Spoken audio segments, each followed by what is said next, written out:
please do light as a feather, stiff as a board. So light as a feather, stiff as a board is another game. Some people would say that this is witchcraft, while others would say that this has a scientific explanation. Basically, how you play it is someone lays flat on the ground with their arms crossed over their chest. The rest of the people participating sit around this person and put their index finger and their middle finger under the person's arms and legs. There's a specific saying that you're supposed to start chanting, and you're supposed to say each one of these several times in a row. She's looking ill, she's looking worse, she's dying, she's dead. After that chant is complete, then you're supposed to start chanting light as a feather, stiff as a board several times in a row. And you're supposed to notice that the person laying on the floor is levitating. If you're in my age group, then chances are the only thing that you can think about when you think light as a feather, stiff as a board is this scene in The Craft. As you already know, my husband and I bought a church, made it into our house. If you've seen my previous videos, you actually know that this started as a school before it was a church. So I wanted to let you in on a fun fact about our dining room table. One day we were clearing out the basement and we were trying to take this table to the dumpster. As we were carrying it out to the dumpster, we noticed that it was covered with a Formica-like covering. We thought we could try to salvage it. So we peeled off all the Formica, or whatever that plastic covering was, and sanded down the wood that was underneath. Then we flipped it over and we painted it from green to an off-white. And then of course stained the top. So we moved in this nearly 12-foot long table, purchased some chairs from Amazon, and we now have a super long table with a piece of history. And we actually found out that the table was already here when the church bought it, which means that it was used by the school a long time ago. Okay, if you celebrate Halloween, you've probably carved a pumpkin before. But do you know the legend behind the iconic Halloween iconography? My name is Gar, and I'm going to tell you about the spooky tale of the jack-o'-lantern. Spooky, spooky, spooky, spook.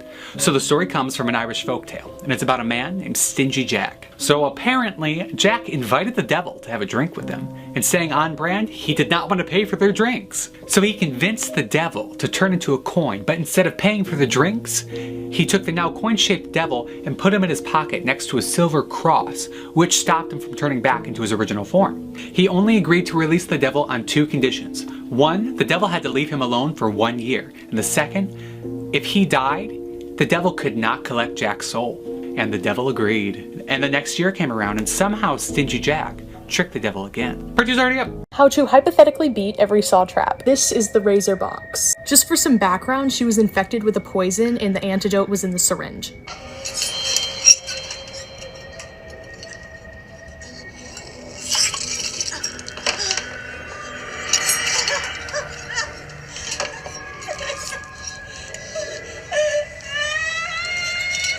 This was pretty easy to escape.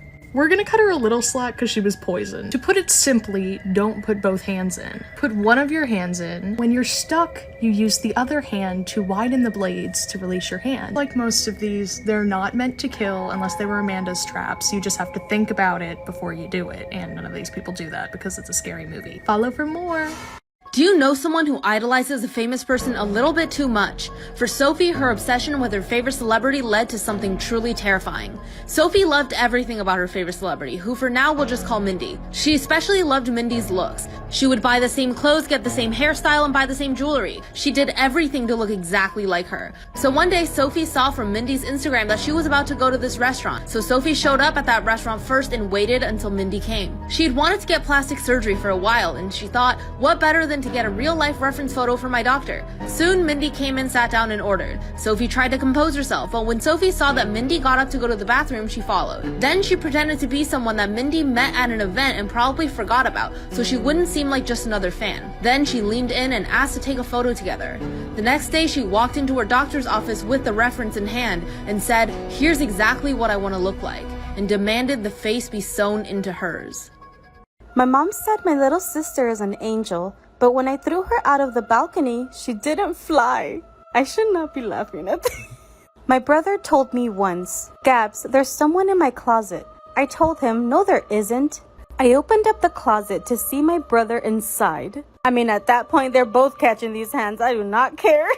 I always wondered why my mom never let me leave the house, so I snuck outside and wandered around. Then I saw a paper. Why did it have a picture of me? I always thought my cat had a staring problem. It turned out it was always looking behind me. Fuck no. My mom always used to say doorbells stop people from knocking. So I don't know why she said we had to move when I asked for a doorbell on my window. That just reminds me of the knockings that my brother keeps hearing in his window. Oh.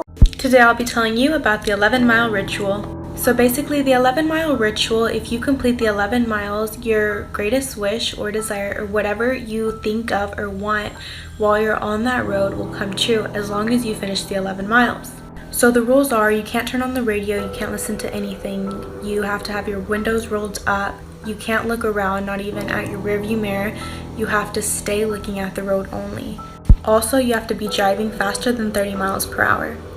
And make sure to always stay buckled. So first, get in your car and look for a road on the woods that nobody goes on, and make sure to go alone. So when you're on the road, it will start to test you to see if that's actually your greatest desire and how bad you want it. And like I said before, do not have your windows rolled down or bad things will probably happen. And make sure not to try to use your phone because there will be no cell service. And do not, under any circumstances, try to leave your vehicle. Part 2 is already up. This is part 7 of the story of the silent twins by the names of June and Jennifer Gibbons. Due to the girls starting a starvation pact in prison, they decided it was best to send them to the hospital and separate them. The hospital was taking note of their synchronized movements. If one was eating, so was the other. If one was sleeping, so was the other. If one was reading, so was the other. 7 months later, they were on trial for their arson. They were then convicted of 16 felonies.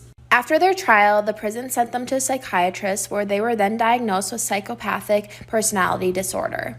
The psychiatrist thought it would be best for them to be sent to a psych ward for the criminally insane instead of the prison for the rest of their lives. When the girls were together at the psych ward, they would try to kill each other, but when they were apart, they were so lonely that they wanted to die. June even tried to commit suicide.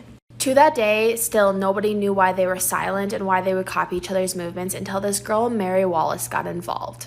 Stay tuned for part 8, which is the last part. Disturbing internet websites you should avoid. Planecrashinfo.com. This website allows you to read and listen to the last words of airplane pilots and passengers before a fatal accident.